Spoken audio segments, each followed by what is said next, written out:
রূপপুর পারমাণবিক বিদ্যুৎ কেন্দ্র নিয়ে একটু কথা বলতে চাইবো। ৫ স্তরের নিরাপত্তা ব্যবস্থা এখন পর্যন্ত নিশ্চিত করা হয়েছে।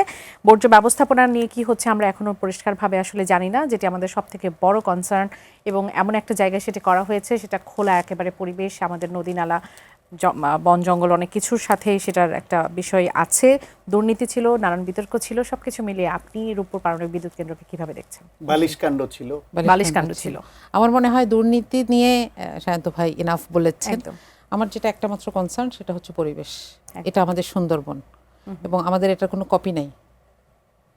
এটা আমাদেরকে দেওয়া আল্লাহর পক্ষ থেকে একটা বিশেষ নিয়ামত। আমরা এটাকে বানাই নাই কিন্তু। এবং এই জায়গাটা আমাদেরকে, সুন্দরবন এমন একটা জায়গায় অবস্থিত, এটা আমাদেরকে পাবনাতে।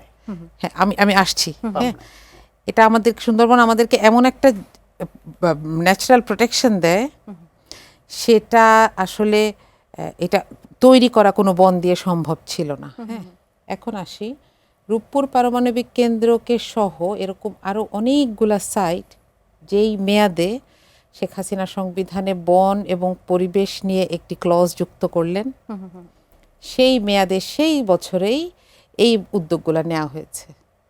এবং যে কাজগুলো দেখেন, একটা বালিশ, একটা কলাম, একটা পিলার, একটা ইট, সেখানে যেরকম দুর্নীতি হয়েছে আমরা না দেখেও বলতে পারি যে সেফটি ইস্যুজে সেখানে অনেক বড় ধরনের ঘাটতি আছে।